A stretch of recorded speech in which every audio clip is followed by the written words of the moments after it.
Salut à tous et bienvenue dans une nouvelle vidéo. Aujourd'hui, nous allons voir quelles sont les 10 choses à faire après avoir installé Fedora Linux 40. Pour cela, je vous ai déjà préinstallé une petite machine virtuelle. Donc, je me suis occupé de toute l'installation étant donné qu'il y a déjà des dizaines de vidéos qui ont été faites là-dessus. Je ne trouvais pas forcément pertinent de tout refaire. Donc on va quand même faire la configuration ensemble. Je vais juste désactiver ça histoire de consommer potentiellement un peu moins. Première chose, là on voit dépôt de logiciels tiers. Ce sont des dépôts qui vont notamment permettre d'accéder à des logiciels externes à Fedora, libres ou non libres, qui sont très en vogue, très très utilisés, très très populaires. Par exemple Google Chrome. Donc personnellement je vais les activer. Ça permet aussi de rajouter les Flatpak. Alors même si le format Flatpak est autorisé, enfin est directement intégré à Fedora par défaut, ce sont uniquement les Flatpak vérifiés par Fedora. Alors que là, si on active les dépôts de logiciels tiers, on va avoir justement absolument tous les Flatpak du FlatHub. Donc personnellement, je vais les activer. Suivant, on crée l'utilisateur, mot de passe.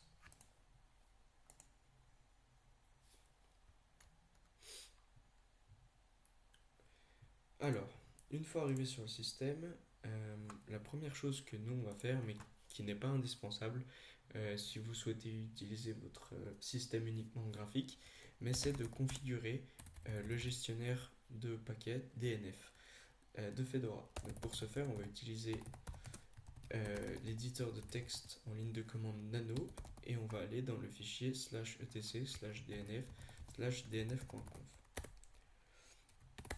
On rentre le mot de passe, on descend tout en bas. Alors, le premier truc qu'on va demander à DNF, c'est de chercher le miroir le plus rapide, c'est-à-dire le serveur pour télécharger les mises à jour le plus rapide en fonction de l'endroit où l'on se situe. Pour cela, on va mettre fastest mirror égale true pour dire on cherche le miroir le plus rapide. On va aussi mettre max parallels download en true également. C'est une option qui est disponible dans Arch Linux également, qui permet de télécharger plusieurs paquets en parallèle. Donc ça permet, moi je trouve en tout cas, de gagner pas mal de temps en téléchargement. C'est une option intéressante, vous n'êtes pas obligé. Ensuite, CTRL X, O pour oui, et ensuite entrée. Sudo DNF update pour rafraîchir les dépôts et potentiellement mettre à jour. On voit que DNF cherche le miroir le plus rapide sur les 146 possibles. Donc,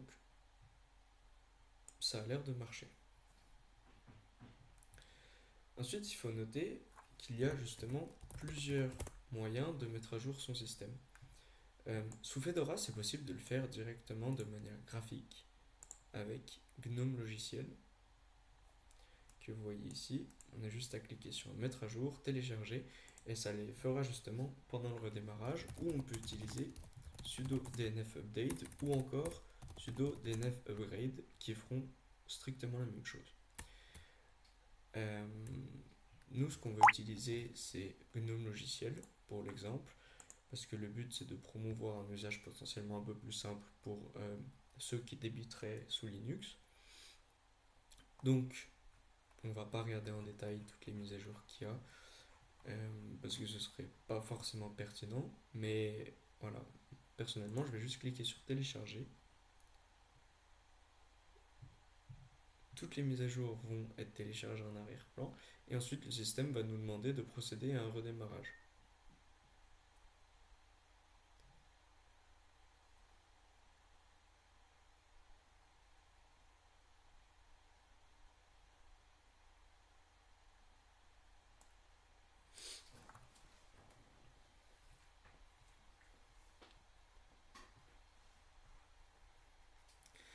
Une fois que c'est fait, on voit que c'est vraiment plutôt rapide.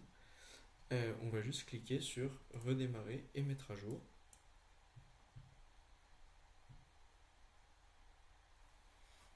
Le système continue de procéder dans certaines tâches.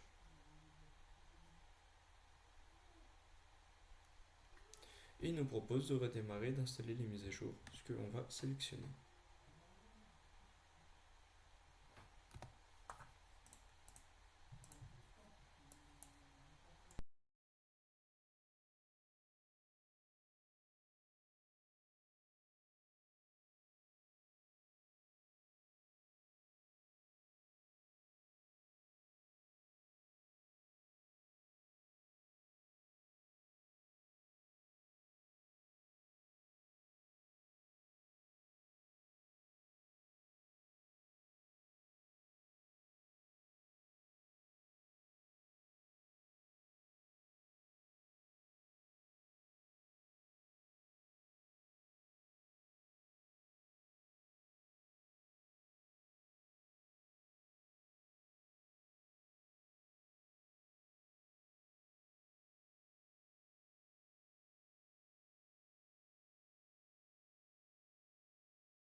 Comme vous pouvez le voir, le processus n'est pas spécifiquement intéressant, c'est pour ça que je ne détaillerai pas grand chose. C'est une interface graphique plutôt simple pour le coup, avec la barre de progression en bas, les pourcentages qui sont transcrits de manière assez fidèle.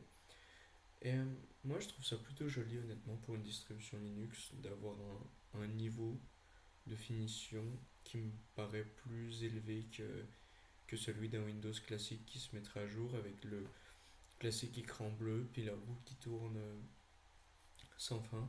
Là, je trouve ça plutôt pas mal. Et puis l'avantage de faire les mises à jour directement en redémarrant la machine, c'est qu'il n'y a pas de service en arrière-plan qui tourne. Là, c'est réellement uniquement le processus de mise à jour qui est en service et la mise à jour qui s'effectue de manière neutre. Ça permet notamment d'éviter les conflits au niveau des fichiers, de réduire le risque d'erreur réellement. Puis aussi, rien qu'au niveau de l'utilisateur, je trouve ça pas trop mal parce que ça réduit les chances de se retrouver face à un bug. Parce que le risque, c'est que par exemple, si l'environnement de bureau se met à jour, pendant qu'on est en train d'utiliser l'ordinateur, on va peut-être se retrouver voilà, justement face à l'environnement de bureau qui plante. Et en termes d'expérience utilisateur, je trouve pas ça forcément génial. Alors que là, absolument tout se fait euh, directement au redémarrage. Il y a aussi autre chose qui est plutôt pas mal, c'est que on peut choisir d'uniquement télécharger les mises à jour en cliquant sur le bouton télécharger et d'ensuite ne pas choisir de redémarrer, de sorte à ce que les mises à jour soient déjà téléchargées au préalable d'une part, et qu'ensuite si l'on souhaite tout simplement éteindre l'ordinateur, on peut sans forcément cocher mettre à jour, je veux dire mettre à jour et éteindre l'ordinateur. En fait, on peut vraiment choisir de télécharger les mises à jour d'une part, c'est une chose, et ensuite de les installer. Personnellement, je trouve ça plutôt pertinent. Euh, Pendant que le système continue de se mettre à jour, c'est assez long, il faut bien meubler le temps de parole. On va voir ensemble les choses qu'il nous reste à faire. Tout cela c'est déjà fait. Configurer DNF, on vient de le faire à l'instant, donc c'est bon. D'ailleurs, il me semble que j'ai fait une erreur en tapant ça dans le dnf.conf, donc on va aller voir directement au redémarrage ce qu'il en est réellement. Ensuite, on va installer DNF5. DNF5, qu'est-ce que c'est? C'est une réécriture dans un langage compilé de DNF qui prendra la place de DNF classique.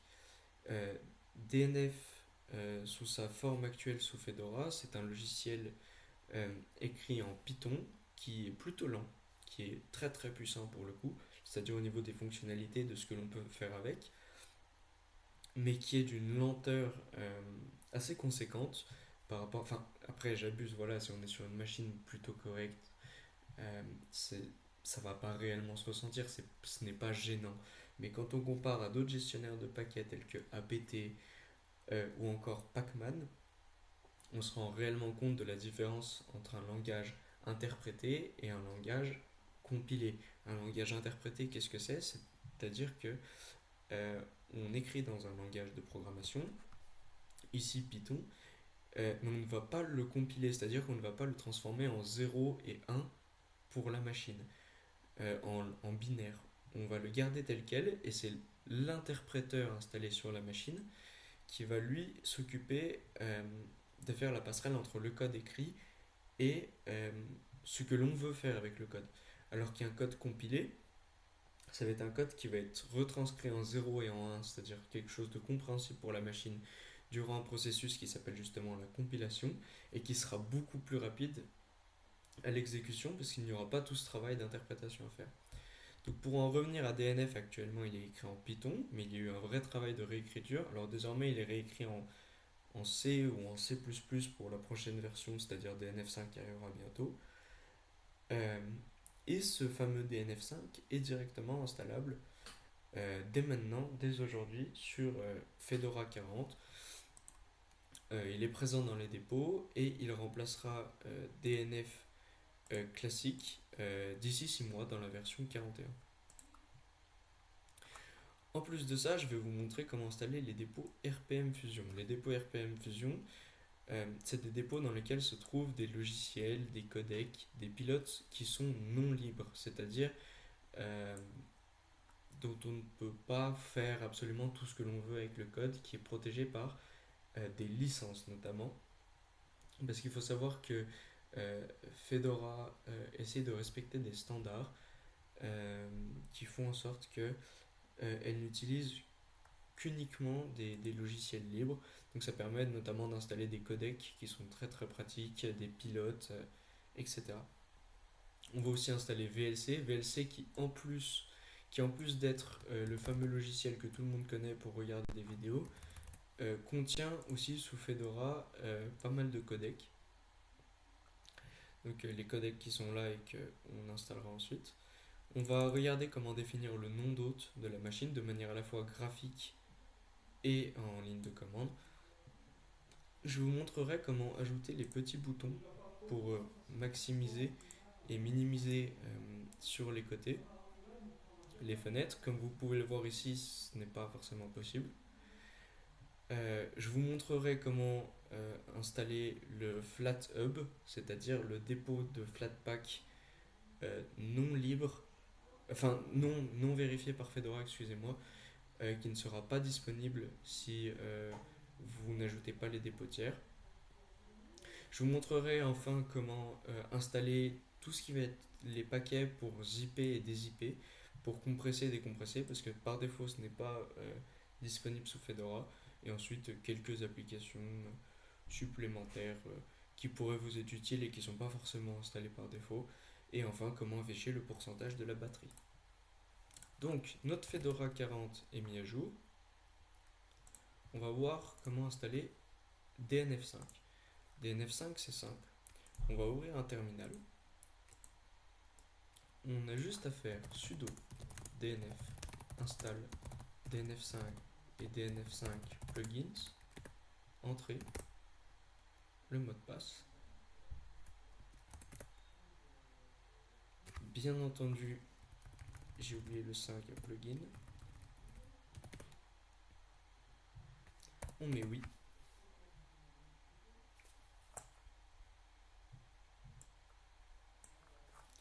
Et instantanément, on a le paquet DNF5 d'installer. Donc, par exemple, on peut faire un sudo DNF5 update.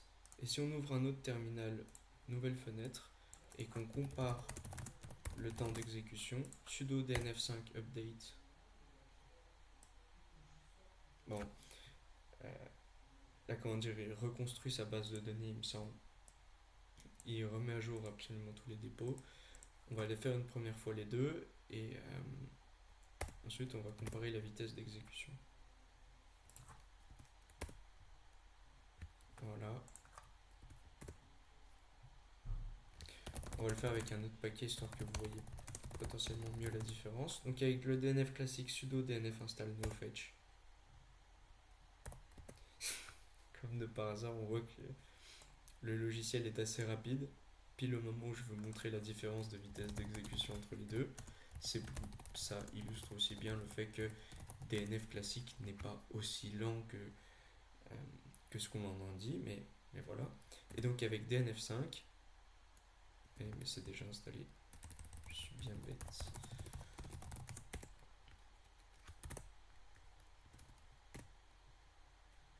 Voilà, on voit une certaine rapidité d'exécution qui n'est pas absolument flagrante, mais qui existe. Qui existe et qui se ressentira beaucoup plus sur des machines potentiellement un peu plus modestes. Cette étape est réalisée. On va maintenant voir comment installer les dépôts RPM Fusion.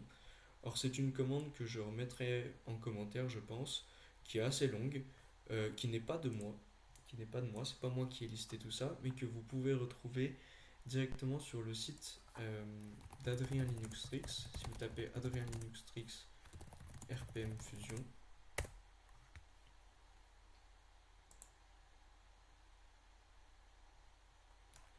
vous allez trouver donc toutes les commandes importantes. Et ensuite, vous avez une version qui permet de compiler absolument tout ça, mais en une seule ligne de commande que j'ai copiée et que j'ai personnellement ajouté dans mes notes là. Donc pour ce faire, de même, un terminal, coller, mot de passe,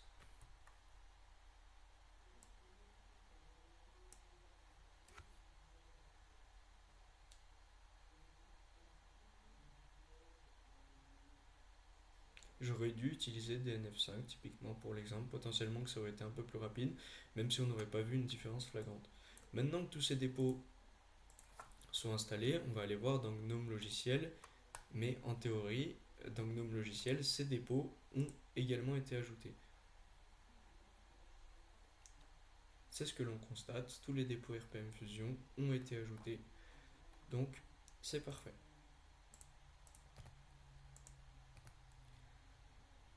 Maintenant que cela est fait, on va installer les codecs. Donc encore une fois, la commande des codecs ne vient pas de moi, elle vient toujours d'Adrien, que vous connaissez sûrement. Donc pareil, si je tape Fedora installation codec Adrien Linuxtrix, vous allez voir ça. J'ai juste compilé toutes les commandes dans une seule. C'est-à-dire qu'en gros, j'ai pris une commande à la fois. Et entre chaque commande, j'ai rajouté le signe et deux fois. Et ça m'a donné cette commande que je vais vous copier-coller ici. Sudo. On va tout remplacer pour utiliser DNF5. Histoire de voir si on voit la différence, mais j'ai oublié de rajouter les sudo. Mais je ne pense pas qu'elle sera flagrante, honnêtement.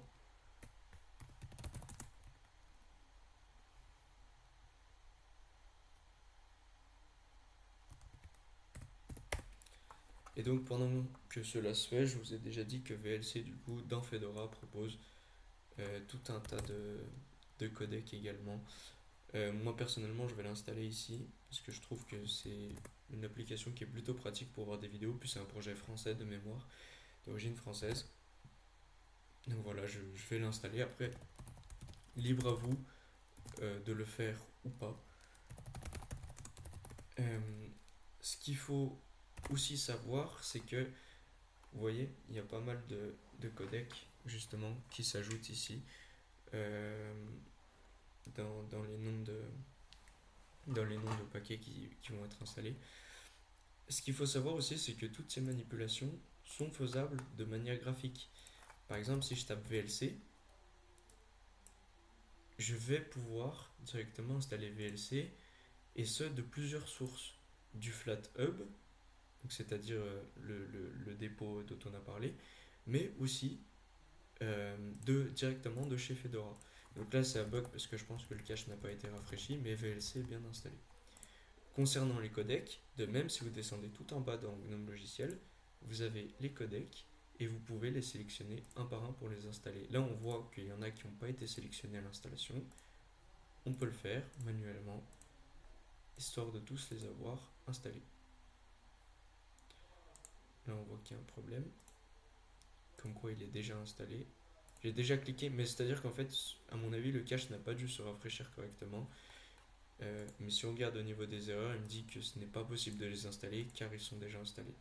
Vous voyez, détail, GStreamer est déjà installé. Donc c'est juste une question de cache. Je pense qu'en fermant et en réouvrant GNOME logiciel, on ne verra plus cette erreur. Bref, maintenant que cela est fait, on va changer le nom d'hôte de la machine. Car, de manière générale, du moins il arrive souvent, que le nom d'hôte de la machine ne soit pas directement changé et que ça soit noté Live System ou autre. Donc, de nouveau, il y a deux manières de le faire, soit un sudo systemctl, non, soit sudo hostname ctl set hostname, et ensuite on choisit, par exemple ordi, on met le mot de passe,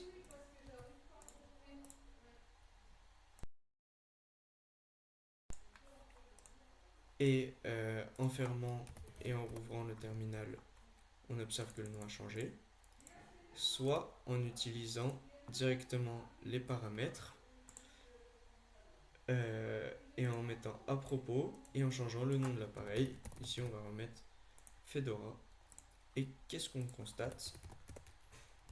Que Fedora est réinstauré comme nom d'hôte. Donc voilà, il y a toujours deux manières. On peut aussi installer le paquet GNOME Tweaks ainsi que certaines extensions. Je ne me souviens plus forcément du paquet, mais si on fait sudo dnf search gnome shell grep tweaks, non, extension, pardon, excusez-moi, on va normalement trouver app indicator menu, dash to doc,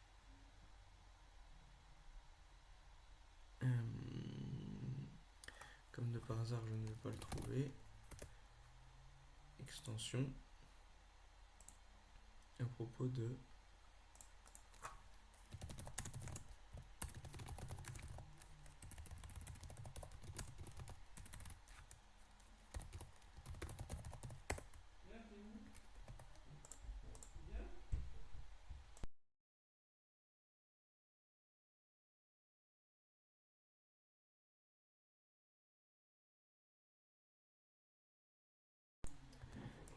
donc on voit ici que le paquet c'est GNOME extension, GNOME extension, et on va également installer GNOME Tweaks Tools qui permet de configurer à souhait GNOME de manière un peu plus poussée. Excusez-moi, j'ai oublié le app, qui permet de configurer GNOME de manière un peu plus poussée que ce que permet directement les réglages. GNOME, c'est-à-dire l'environnement de bureau, ce que l'on voit affiché à l'écran. Pour ce faire, on va donc lancer Tweaks, aussi appelé ajustement en français, les deux fonctionneront si vous cherchez dans la barre de recherche. Et nous, qu'est-ce qu'on va ajouter? On va ajouter les boutons maximiser et minimiser, qui sont plutôt pratiques, que je n'ai pas ajouté par défaut, même si voilà, je devrais, mais c'est possible. Et on a aussi les extensions. On peut par exemple choisir, je sais pas moi, le logo Fedora, de le supprimer, de le rajouter. On peut rajouter le menu d'application ici, etc., etc. Il y a plein d'extensions qui sont disponibles à l'installation et que l'on peut trouver en faisant un sudo dnf search gnome shell grep extension, gnome shell grep extension, excusez-moi, et là vous allez trouver une sacrée liste avec la description ici. Et il me semble que toujours en utilisant GNOME logiciel, si vous cherchez extension, il me semble que vous pouvez pas les trouver. Mais voilà, c'est toujours bon à savoir pour le coup. Et d'ailleurs, vous avez une extension pour navigateur avec Firefox qui fait que si vous tapez GNOME extension ici, hop, hop, et que dans les extensions, vous installez GNOME extension, mais pour Firefox, GNOME extension manager. Oh, attendez, je sais pas si c'est ça, mais par exemple, l'app indicateur qui permet d'afficher les applications en arrière-plan. Si vous cliquez sur installer, vous mettez ouvrir le lien, télécharger et installer app indicator à partir d'ex. Vous voyez, voilà. Vous cliquez sur installer.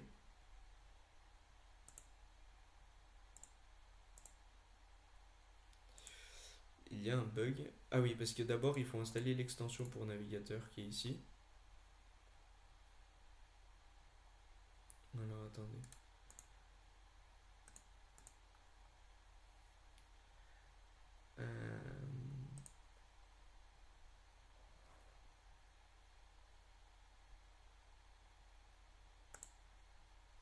Il me semble que c'est cette extension là.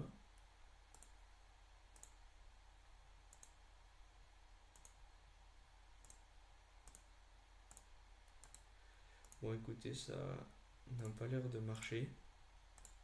Mais c'est certainement que je fais quelque chose de mal.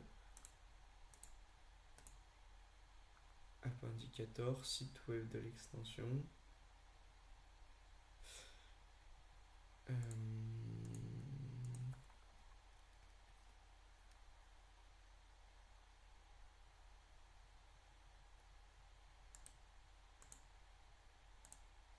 Voilà, c'est ça la bonne extension, excusez-moi. Donc vous cliquez sur ajouter. Je mettrai le lien dans la description pour ceux qui le souhaitent. Et ensuite installer, installer. Et ça ne marche toujours pas.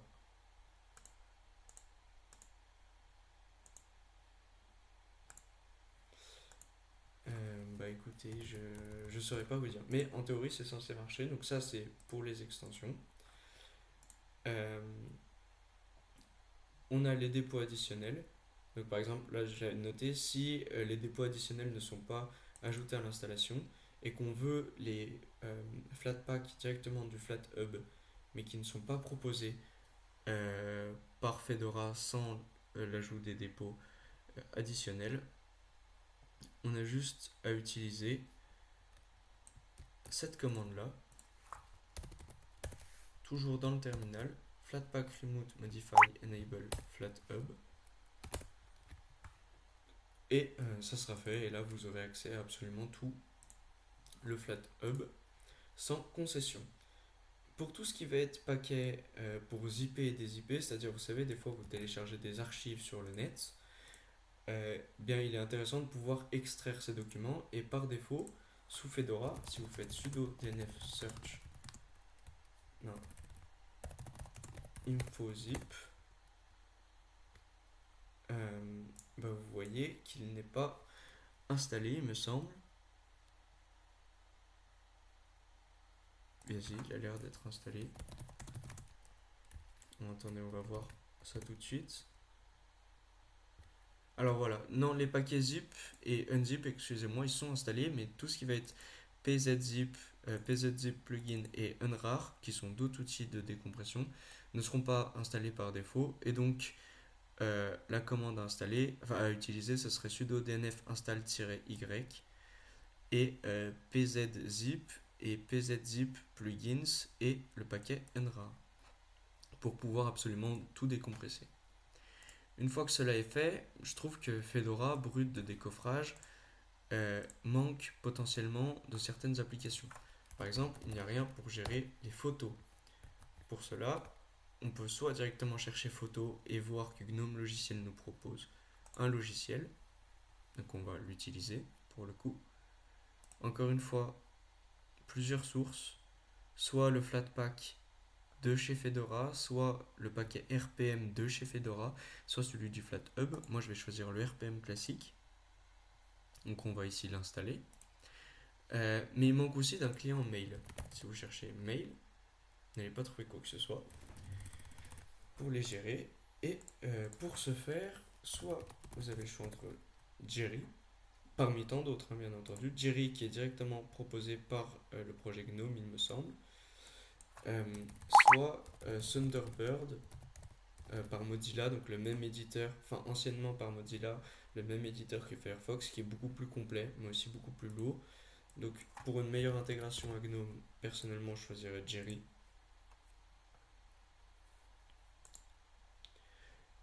Et c'est à peu près tout. Je vais juste vous montrer comment est-ce qu'on peut rajouter le pourcentage de la batterie.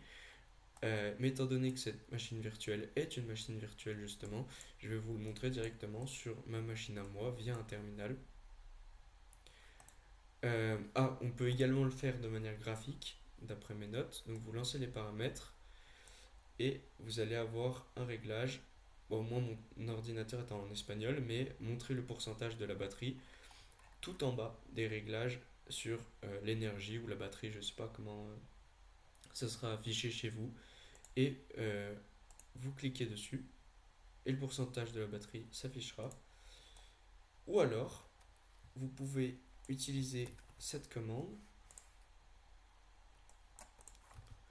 Donc gsetting set org.gnome.desktop.interface show battery percentage true pour l'activer, et pour le désactiver ça sera false pour le désactiver, true pour l'activer. Moi personnellement je vais le laisser désactiver parce que ça ne m'intéresse pas forcément, mais voilà, c'était la liste des petites choses à faire après avoir installé Fedora. Donc ça sera tout pour cette vidéo et on se retrouvera pour une prochaine vidéo très très prochainement. Laissez un pouce bleu et abonnez-vous si la vidéo vous a plu et on se retrouve bientôt.